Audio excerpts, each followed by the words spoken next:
A new trade fight between the United States and Canada could soon ripple through the Puget Sound region and hit your wallet. President Trump is imposing 50% tariffs on some Canadian goods, from lumber to dairy, using a little-known law from the 1930s. That matters here in Washington because Canada is one of our largest trading partners. The ports of Seattle and Tacoma handle billions in trade with Canada every year. Higher tariffs could mean fewer jobs and higher costs for local businesses and consumers. And while economists say the impact nationwide may be limited, for border economies like ours, the ripple effect could be felt more quickly. To break down what this means for our state, we are joined tonight by Sam Cho, Commissioner for the Port of Seattle. Thanks for being with us. Thank you for having me. Okay, which specific Canadian imports coming through Seattle and Tacoma are most likely to be affected by these new 50% tariffs? Yeah, I think these tariffs are mainly targeted towards three sectors that this administration claims that Canada discriminates U.S. companies against: motor vehicles, alcoholic beverages, and dairy product. But when you look at the list of goods that it encompasses, it includes everything from cement, timber, wood products, and various manufactured goods and consumer goods as well. And so it's a little more comprehensive, it seems like, than the three categories that were initially announced. So tell us a little bit more about how these tariffs compare to the earlier trade disruptions that your office warned us about, especially with the drop in cargo volumes that you saw last year. Yeah, one thing to note here is that these tariffs are supposedly not additive, so it's not necessarily on top of the tariffs that the Trump administration previously announced under different rules and regulations. But this will have a pretty broad impact in terms of supply chain. I think a lot of companies that might manufacture in Canada to then export to the United States might have to reconsider whether or not they're going to continue to produce in Canada, which means that those products might end up being moved to being manufactured in Asia or in Mexico to avoid some of these tariffs.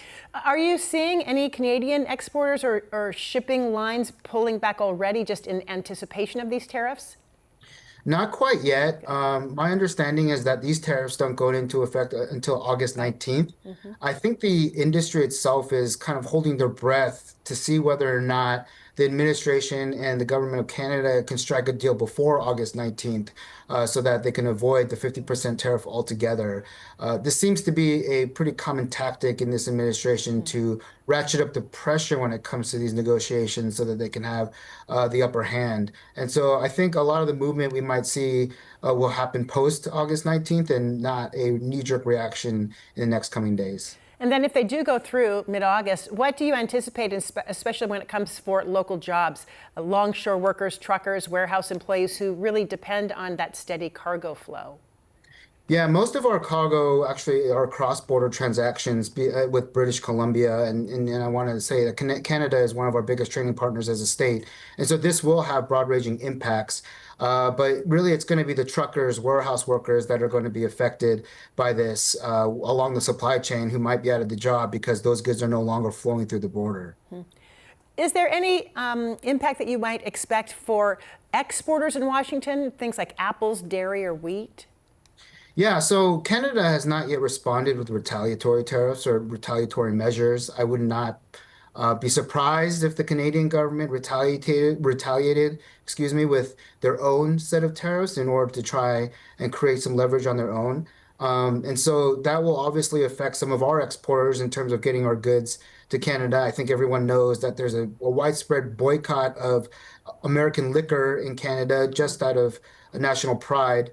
But that could certainly become more pervasive in other industries like soybeans, poultry products, as well as some of the products that we provide, including hay, Rainier cherries, apples, etc. And so I think for exporters, it remains to be seen how Canada reacts to this.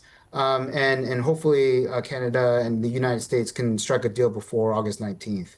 And then finally, what's your message to federal leaders about protecting the economic interests of trade-dependent states like ours?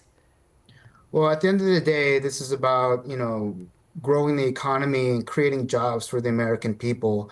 And, tariffs increase the price of goods. So there's a duality to this conversation in terms of whether or not this is good for businesses. But on the other side of this argument, it's that it's not good for the American people if the price of goods continue to go up because these tariff rates are increasing the price of imports. Everything from timber, cement. These are materials we use to build housing and roads and bridges. And if we start taxing other agricultural goods, the inflation that we have seen in the last couple of months come down might spike up again. And that's a huge cause for concern, not just for this administration, but also something that the Federal Reserve is keeping a close eye on when it comes to how they're going to react to interest rates going forward. Commissioner Sam Cho, we really appreciate your time tonight. Thanks so much. Thank you so much.